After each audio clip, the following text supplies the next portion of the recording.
Hello my dear students, मैं साधु और साधु study centre के इस ऑनलाइन पोर्टल पर आप सभी का बहुत बहुत स्वागत करता हूं।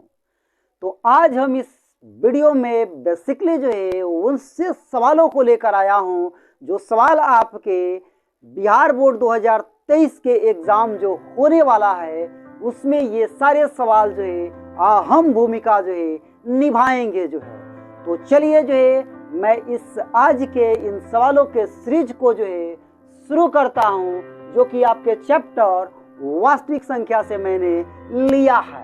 तो देखिए, सबसे पहला सवाल क्या है, करे कि निम्नलिखित में कौन सही है यदि a बराबर बी क्यू प्लस आर हो तो a बराबर 0 सही है, r बराबर b सही है, r बराबर 0 सही है, r लेस देन b सही है। तो देखिए, कभी भी a बराबर बी क्यू प्लस आर, जिसको यूक्लिड विभाजन एल्गोरिथम भी हम लोग कहते हैं, यूक्लिड विभाजन प्रमेय का भी कहते हैं तो ये उसका फॉर्मूला आपका होता है a बराबर बी क्यू प्लस आर।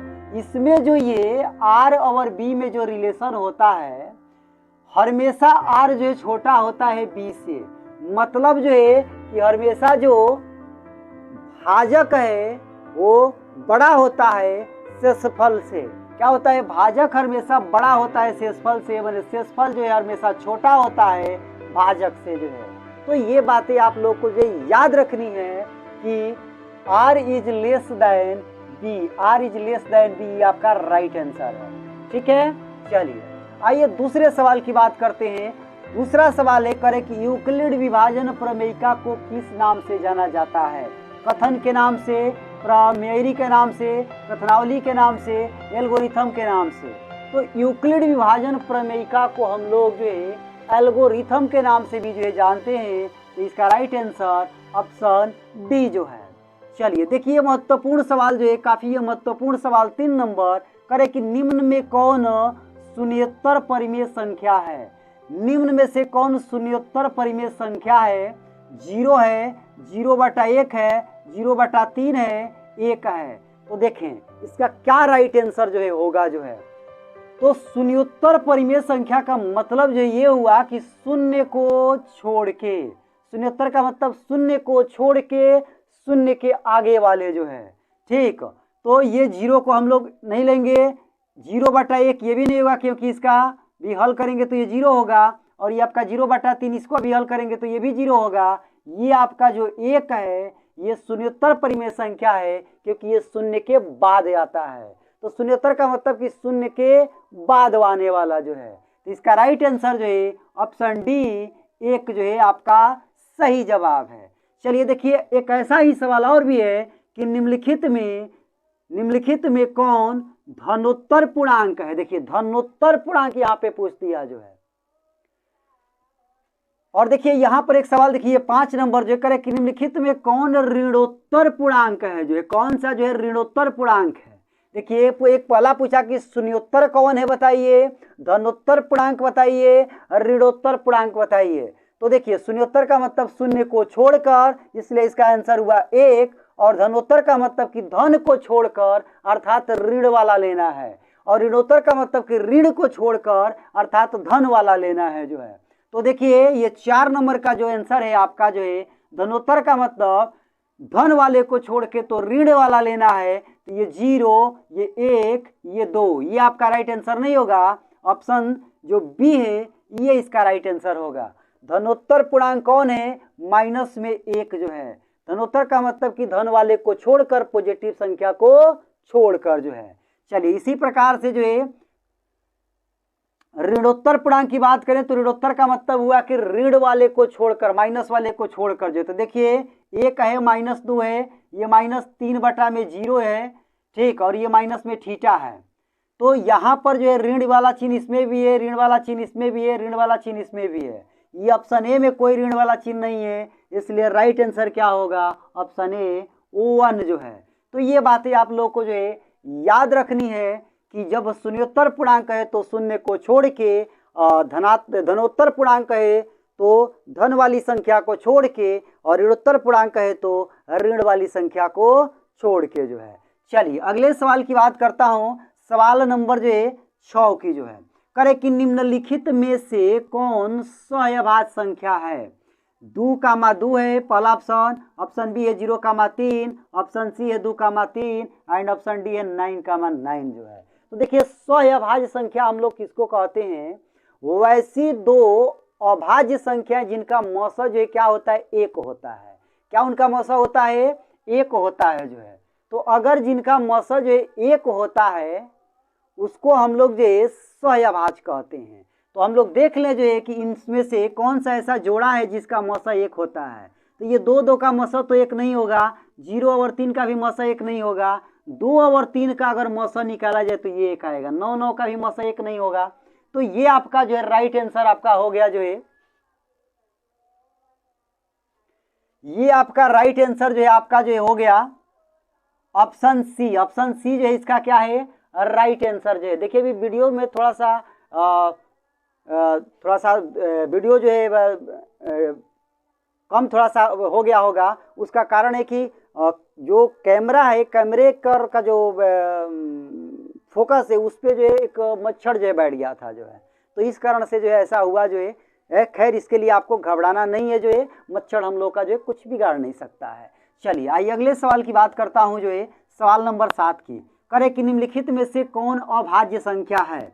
अभाज्य संख्या का मतलब कि वैसी संख्या है जो या तो एक से विभाजित होती है या स्वयं से विभाजित होती है, उसे हम लोग जो है अभाज्य संख्या कहते हैं। तो देखिए ऑप्शन ए दिया गया है 9 गुणा में 9। तो 9 गुणा 9 का मतलब ये हुआ कि 81 हो गया और 81 का वर्गमूल कितना हो जाएगा, तो 9 हो जाएगा जो है।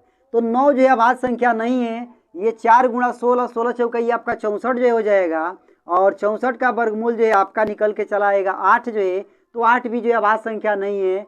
ये देखिए अंडर रूट में जो 1 है, तो अंडर रूट 1 जो है अभाज्य संख्या नहीं होता है। सबसे छोटी अभाज्य संख्या जो है 2 होती है जो है। तो ये भी आपका नहीं होगा आंसर जो है।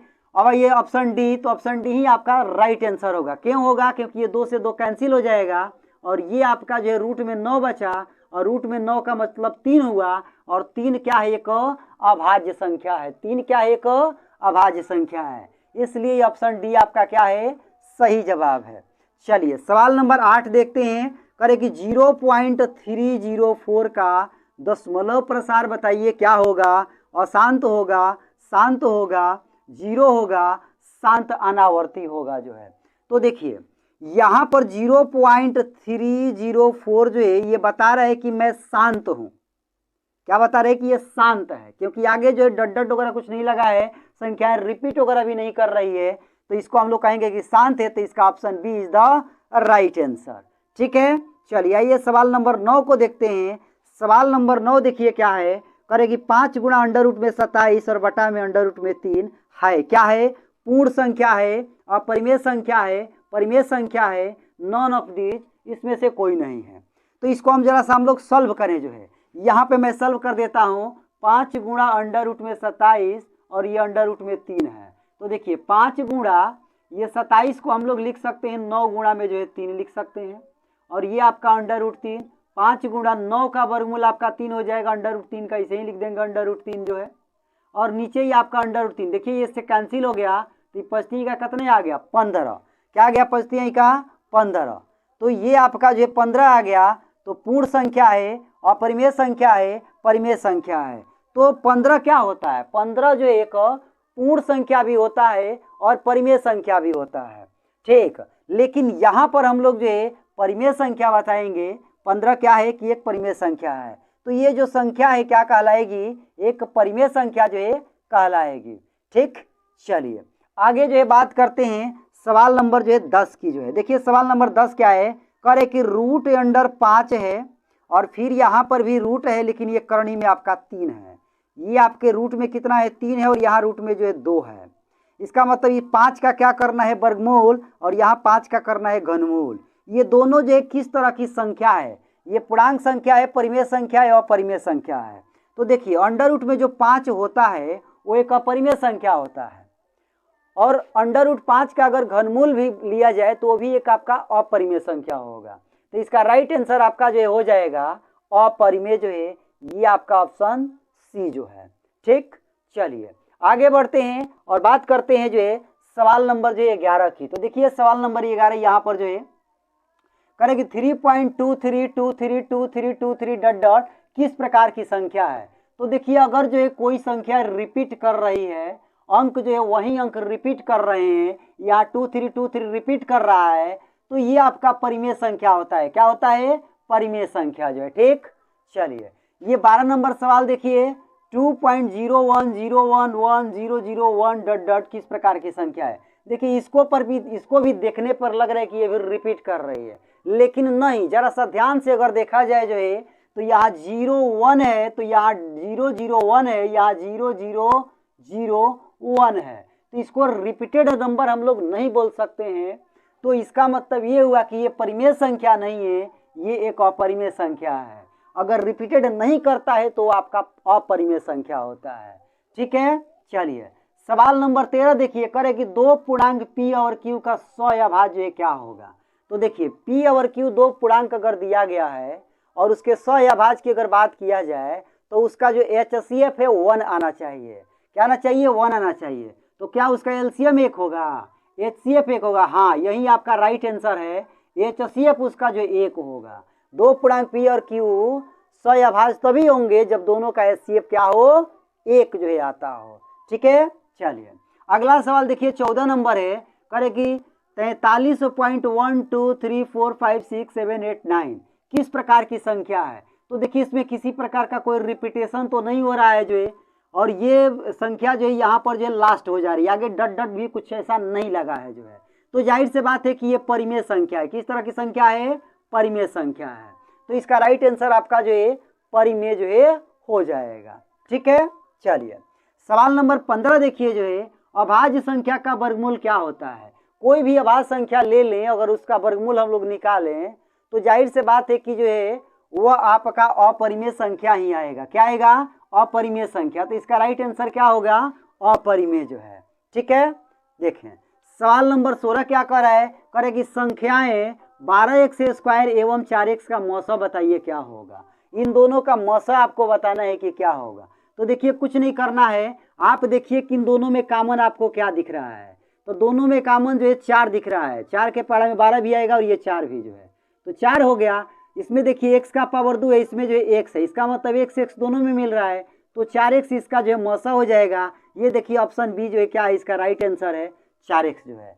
तो मौसा निकालने का मतलब कि 2 या 3 कितना भी दिया गया हो, सब में हम लोग कॉमन देख लेते हैं, जो कॉमन सब में होता है वही आपका जो है मौसा होता है। ठीक है, चलिए सवाल नंबर 17 देखिए, बड़ा सुंदर सा सवाल है, करेगी संख्या रूट अंडर माइनस में 7 एवं रूट अंडर माइनस में 6 होगी। किस तरह की संख्या होगी? अपरिमेय संख्या होगी, वास्तविक संख्या होगी, काल्पनिक संख्या होगी, नॉन ऑफ दीज इसमें से कोई नहीं जो है। तो देखिए अगर आपसे पूछें कि रूट अंडर में 7 बताइए किस तरह की संख्या है, तो आप कहेंगे कि अपरिमेय संख्या है। और रूट में अगर 6 पूछें तो कहेंगे कि अपरिमेय संख्या है। लेकिन अगर इसमें माइनस लगा दें, जो है इसमें माइनस लगा दें, तब आप नहीं कह सकते कि यह अपरिमेय संख्या है। इस तरह की जो संख्याएं होती है उसको हम लोग काल्पनिक संख्या कहते हैं। क्या बोलते हैं इसको?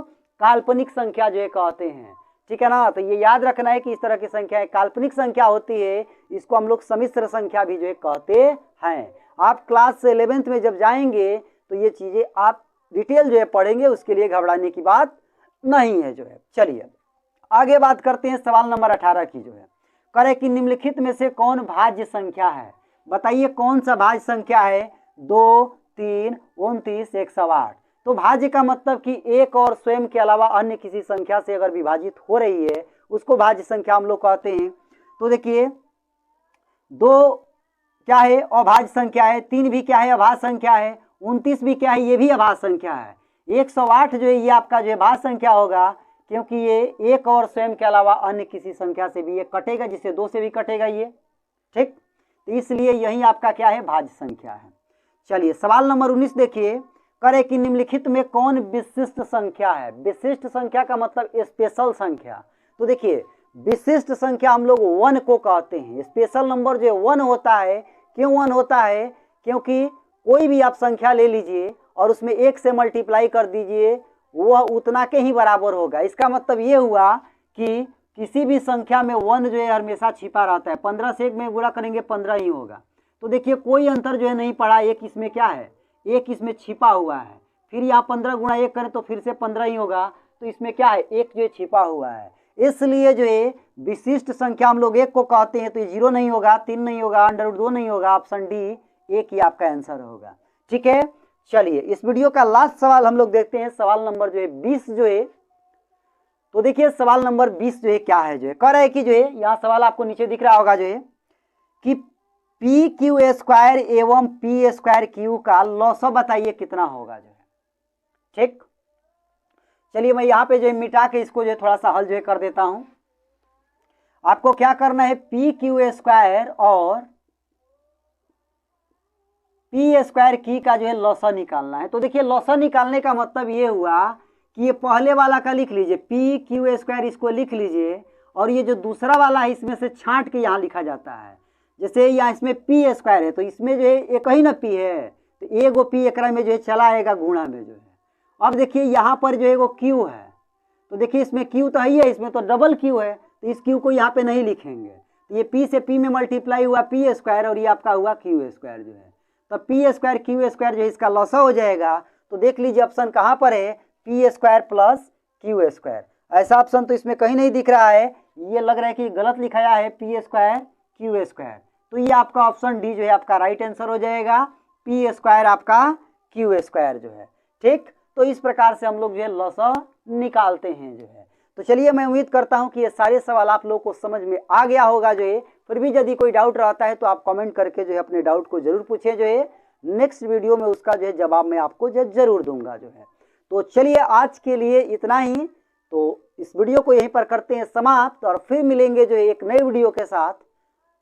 So thank you very much and all the best.